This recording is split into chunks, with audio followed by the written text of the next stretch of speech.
Hey, What what's up? What up? up, Ken? What's going on, Happy brother? Friday. How Happy are you Friday. doing, man? Happy Friday. I see you're traveling. Yes, sir. Up in the mountains of Nice. somewhere in Nashville, I think. I'm not sure. You think? Just somewhere. I mean, I passed That's funny. Nashville, so I'm guessing. I don't know. Yeah, north of Nashville at this point. There you Yeah. go. That's a Uh, good way to put it. Yeah. Oh, look. The Bourbon Trail starts here. Well, there you go. That gives you more of an idea. oh, now I'm jealous. Talking about You, REI happy hours, right? yeah, really. You should stop there and just record from And there. just That's what I do it would from do. there, right? Yeah. What's going on, everybody? Welcome, welcome, welcome. REI happy hours. Welcome, everybody. It's That's right. Every single Friday, we get on here at 5 p.m. Eastern Time, which is actually 4 o'clock, I guess, Central Time for me, because I already switched time too as well.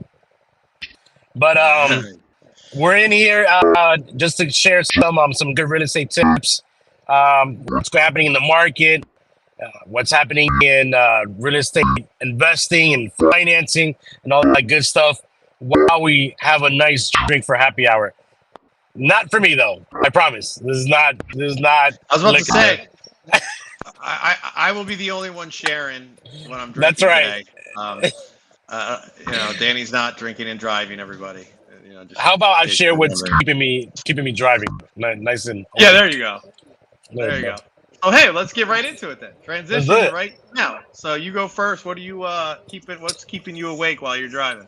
So I got some Dunkin'. I mean, you can't go wrong with Dunkin'. I love me some Dunkin' so much that if you go into my Dunkin' app, I have over 27,000 points. I think it is. How much Dunkin' I drink?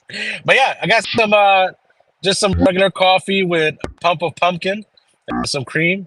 And no, there's no Bailey's in here, so it's all right. Once I get to the hotel, I guess I'll think about some happy hour. But yeah, that's what I'm drinking. Nice. And where you have to share really quick because I still haven't been. Where did you stop That's right. on your way? So Where did you stop? I don't know if many know about this, but this is a famous spot that everybody in the southern area know about, Bucky's. So I Bucky's. stopped at Bucky's. Absolutely.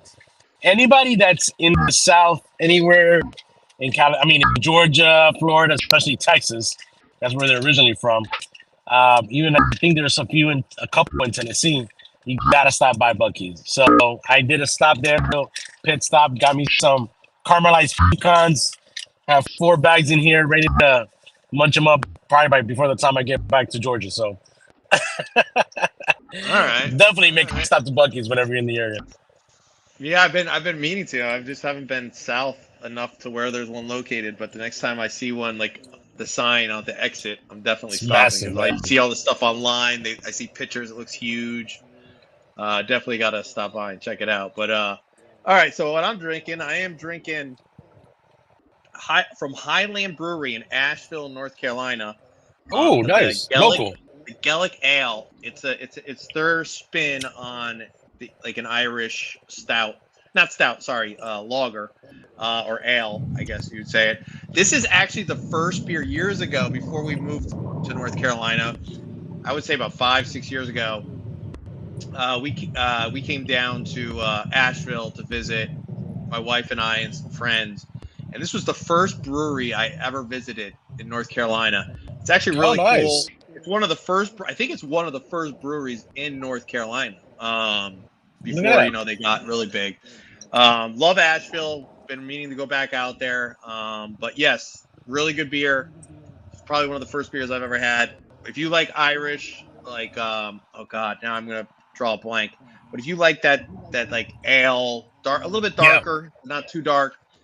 It's not bitter. It's smooth, really good. So definitely try it. They sell it in, I think, North Carolina, South Carolina. I've never seen it outside of those two states, but What's the brand definitely check called? it out. It's Highland Brewing. Highland. Nice. Yeah, Nice, man. very Well, good. enjoy your beer, brother. So why don't you tell everybody where you're going? We usually want to talk about events. I know we don't got much to talk about, but you're headed somewhere. So why don't you tell everybody where you're Absolutely, headed? man. Yeah, yeah. So I'm actually on my way to Kentucky. First time in Kentucky. Very excited to be there. Big shout out to Humberto Hernandez from Bright Brains Investments. He's been inviting me out there for the past few months, maybe since like September or August, and I've been really wanting to come down and meet a lot of the investors in the area. And this is actually their first. This is the first time they've been able to create a networking event for investors in Kentucky. So, I'm very excited to meet everyone that's going to be there.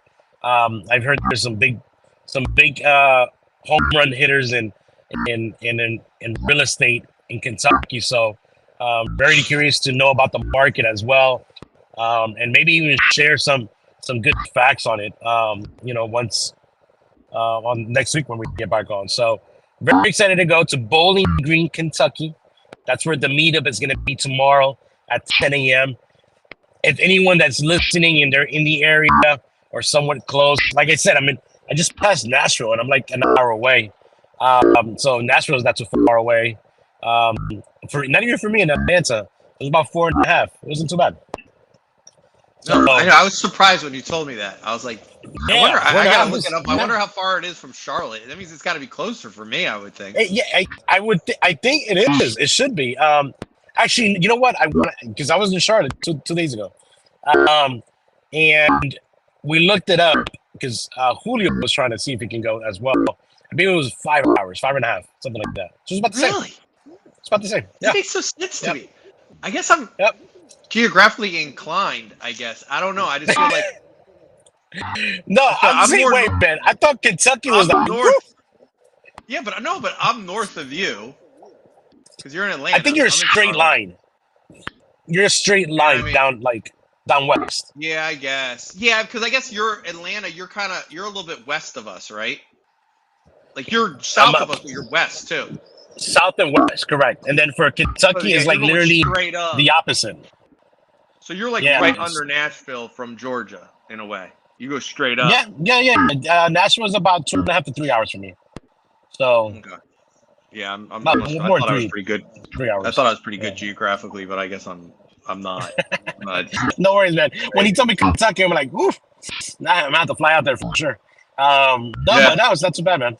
Yeah, and I love driving, so it gives me some time to really. I can't talk on the phone while I'm on the plane, so I had a lot of calls to make. So like, you know what? This actually works out the best. Nice. Yeah, man. All right, so very, very, very excited. To be there tomorrow morning for the meetup. But again, inviting anybody to come, completely free, really just networking. Please send me a message and I can for sure send you over the information for it. So, but yeah, on the way now. How about you, man? Cool. How's your week been? It's been good, man. Just a normal week. Just been busy.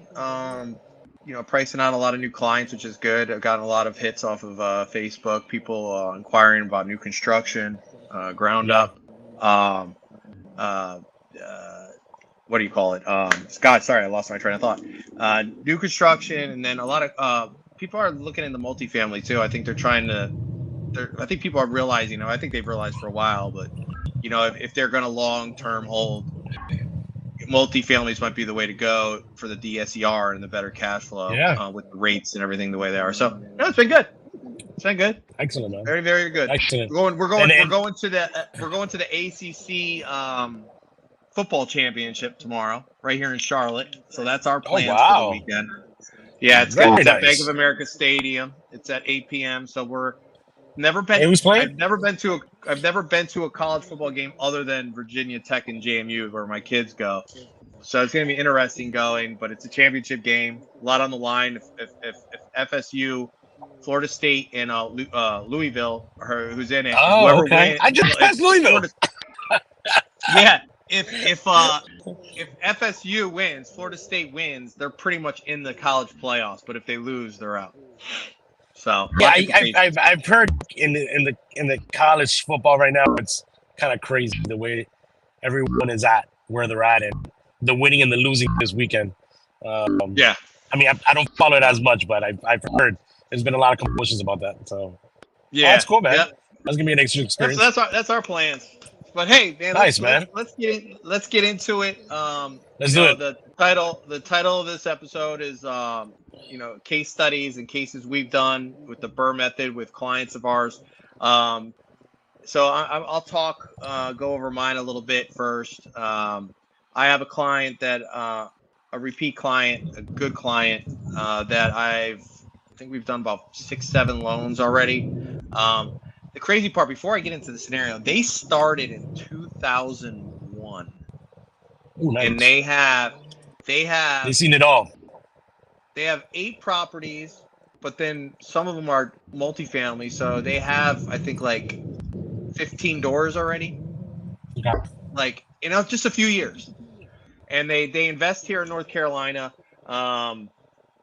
I actually met them through social media and everything, and we built the relationship up. We've done a bunch of purchases. I've done refis and things like that. So what I wanted to talk about was one scenario. So back, I want to say it was the June, in like that June, so middle of the year-ish. They reached out to me to purchase a quadplex here in North Carolina. The purchase price was $120,000. Now, this is what they told me when we were just doing the pricing in terms. They just put a contract on the house, and their estimate was, well, it wasn't an estimate. The purchase price was $120,000 for a quadplex. That's crazy. That's a low amount. Crazy. The rehab that they were estimated was $30,000. Right. That's it per unit. Yeah, and at the time they said the ARV was around 190. Right, but she said, I think we could get more, but I think it's going to depend on the appraisal because the comp, there's not a ton of comps for quadplexes where they always do their investing. So they were being very conservative, which was good on their part. That's how you should be. You should be conservative with your absolutely numbers. I was able to price them out. I was able to get them 80% loan to value on the purchase. Okay. So that's good. And then they were estimating 30,000 in rehab. So I was able to get them 100% with the 30,000 for the rehab. Now, funny part, and I'll get into more of the terms in a minute, but they ended up spending, now this is for all investors, experienced investors know this. It's happened to everybody, but for the new people out there, or people looking to do it, they ended up spending $89,000 on rehab. Ooh, wow. So they had to come out of pocket. So, yeah, they came out of pocket. Woof.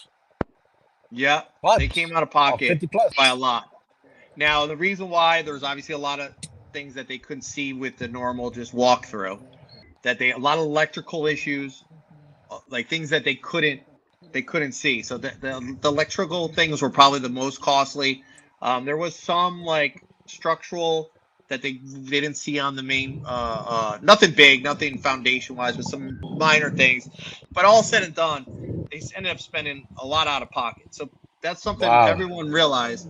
That's why lenders, and it shouldn't be just lenders. You should be always looking and saying, when we look at like liquidity and stuff like that, cash. That's why it's so important. Because just because you say it's going to be 50,000, 30,000 for rehab, you don't know what you're going to find once you tear down a wall, right? Or once you open up to take drywall down. And I think that's the biggest. That's one of the biggest points on this scenario. That I think that thank you for bringing it up.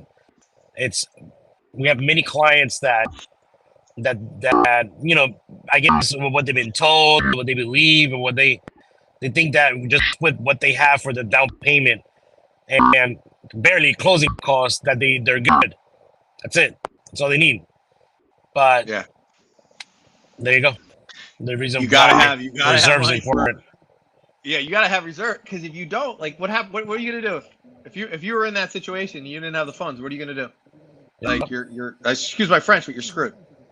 Like, or you're gonna have to start talking to friends and family. You find a way to find the funds or capital to do it. But anyway, so private lending and all that. The good news is they had plenty of funds, right?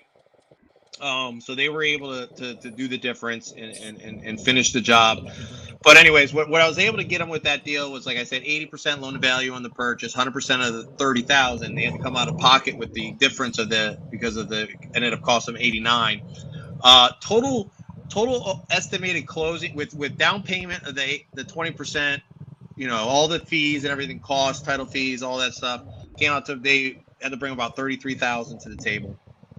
The interest rate was 11.24, interest only. Okay, so no prepayment penalty, nothing like that on short-term fix and flip loans. So got them in, they got approved, got it. They started, obviously, they got this in June.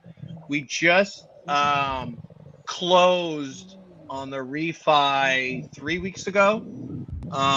So with all the hiccups and everything that they had, they still got it done pretty quickly. They were able to get tenants contracted in and doing all that. So here comes the fun part, right? Okay. So we did the fix and flip loan, and then we did where we refied them. I refied them with a DSA, a long-term loan that I got approved. Now they want to cash out, right? Because they're BRRRR method investors. They hold all their properties, Especially with all the expenses.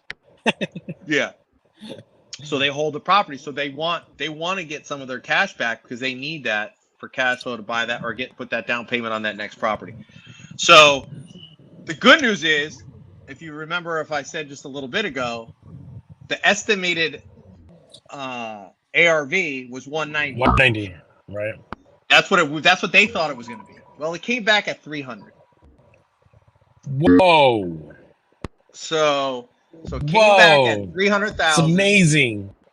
Yes, so it came back at 300,000. So we were able to get them at 75% cash out, which is the max at the time that we could do, right? And that came out to $104,112 in cash back. So all that money that they had to put, they got that money back. What a home run!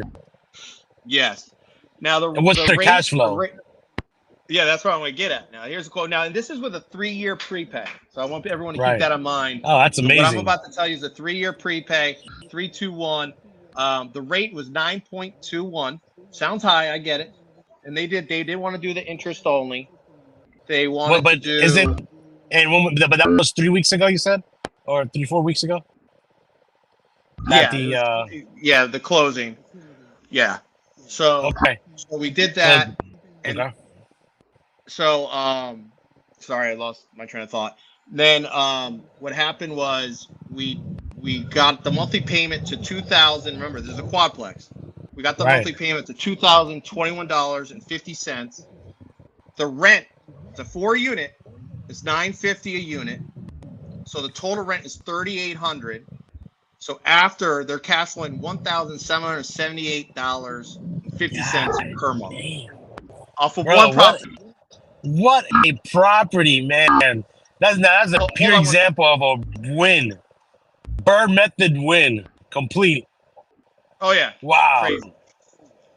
Crazy. That's amazing, man. That's amazing. And obviously, I mean, even any like other expenses, right?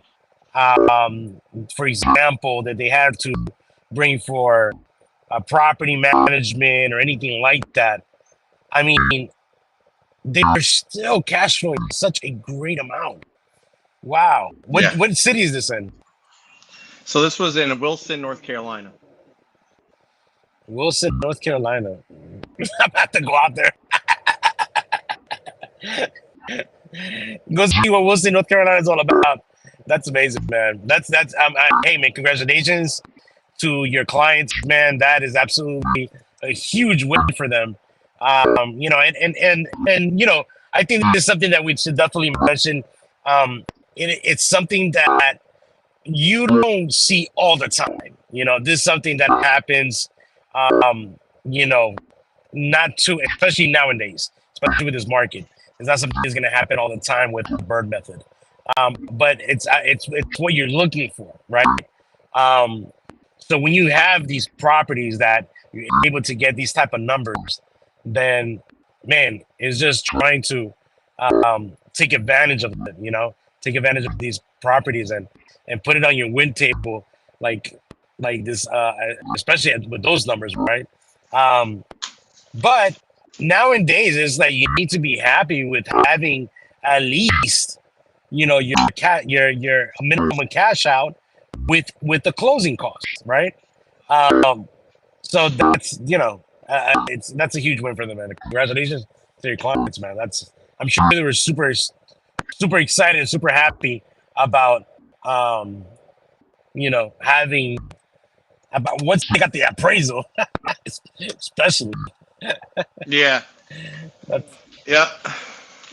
that's So good, how man. about That's you, good. man? That's good. Sorry, I'm So having a little yeah, bit man. of So I gotta. commotion here at the house. I apologize. You got Sorry, I keep moving around. Now we're a little bit of in a panic. I don't usually do this, but I think we might have to end a little bit early. I apologize. okay.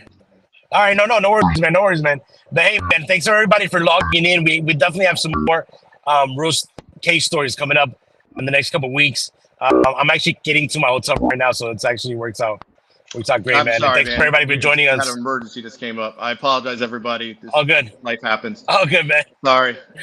Oh, on to the next one, brother. But All right, man. thanks everyone for joining us. We'll see you next week. Later, man. All right. All right. Bye.